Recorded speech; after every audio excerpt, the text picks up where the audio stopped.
Share a little something about bunker play with you guys. All right, first of all, this is Chris Black. He's from Old Wine. He runs all the golf courses up in Old Wine. And he used to teach at the John Jacobs Golf Schools. And he's a very, very good instructor. And not only is he a very good instructor, he's a very, very good player. He made it to the next stage of the U.S. Open. Well, he made it to the last stage of the U.S. Open qualifying. And he was playing out in Ohio. And he had a little trouble on the first two holes. And then he made a hole-in-one on the third hole of the tournament. How about that? Huh? I'm impressed. Hole-in-one in competition. All right? Now, first thing I want to ask, you younger kids, how many of you have sand wedges? Well, let's see hands on sand wedges for everybody. Does everybody have a sand wedge? All right? Because that is important. That is important, and Chris will go over all that, but if you're looking for a birthday present, sand wedge is not a bad idea because it'll help you get out of the sand. All right? Instead of another iPod or another new phone. Maybe a sand wedge. All right? All yours, Chris. All right, now, the sand today is pretty wet. It gives us a unique challenge. It takes a little less energy to hit it out of wet sand than it does dry sand. But I want to talk to you about kind of how I think about bunker play, and then you guys will all get a chance to exercise that later. And there's a lot of different ways to play bunkers. I'm just going to share with you the way that I play, okay? Now, I always open up the club face, and the reason why I do that is because if the club face is shut, it acts as a plow, okay? And so when it goes into the sand, it actually collects more sand, and the sand won't get off the club. And so that comes between the ball and the club face.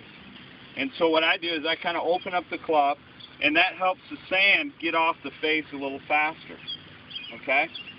Now, when I'm teaching this, and when you guys come out and practice, it's okay to do this, but when you play, it's not legal, right? You can't touch the sand with your club. We all know that, right? So when you come in here, you can't touch it until you're taking a swing. But the other thing I do is I pretend that there's a little box around the ball. And so when I teach this, I draw a little box, okay? And usually the rule of thumb is where the last piece of sand lands is where the ball's going to land, okay? So I use my imagination and try and throw the sand out onto the green, because this is the only shot in golf where it doesn't really matter if you hit the ball or not. You're not trying to hit the ball. You're trying to throw the ball out with the sand, okay? So I'm going to just show you, if I take a little practice swing, I always open up the club face.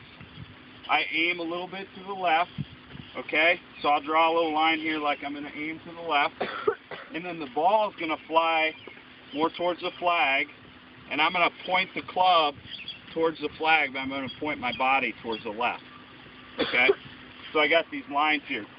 Then I just pretend that I'm going to knock the sand out of this box, and we'll see where the sand goes. Okay, I'm just going to hit the sand out, and the sand just barely made it out of the bunker, didn't it? Okay, so the rule isn't always the same, but it's kind of that way. So I'm just going to aim a little bit to the left, point the club at the flag, then I'm going to swing down my body line a little bit to the left, okay? I'm just going to splash the sand out. So you see how the ball landed about where the sand is? So I need to hit the sand a little further. So I'll try it again. All right? So I aim my body to the left, point the club towards the flag, then I just splash out the sand. That's a little better. All right? Okay, so when you're doing this, and we come and practice, draw yourself a little box. Splash the sand out. I encourage you to lay the club open, okay? What that's going to do is that's going to help the bottom edge not dig in the sand to get off the face, okay? Is that enough for you guys? Yes? Yeah. Where's Captain Bermel? What? Good. Tell him to keep that face pointed towards the sky comes through there instead of turning that toe over, which is the common problem with people on that shot, right? Okay. All right. That's why people are scared of this shot. Because they think they need to hit it just like they do a regular one, and they're rotating them hands and that toe is turning over. Okay. You want to keep that face pointed towards the sky when that ball comes through there. Okay. Show them that slow motion. Okay. Super slow-mo or just slow-mo? In reverse? All right. So, what our golf pro over here was just talking about is that when you finish, I want the face pointed to the sky, not the toe to the sky. Okay? So, you can finish with that face out here and up this way. All right? So, let me see if I can do it for you. So, again, I'm going to aim a little bit left, point the club at the target, swing a little bit left, and finish with my face to the sky. And so when I come back down, see how that face is to the sky? Okay, so that's something that you all are going to work on today. All right, so draw a box, splash the sand, and don't be afraid. You got to have some fun with it, okay?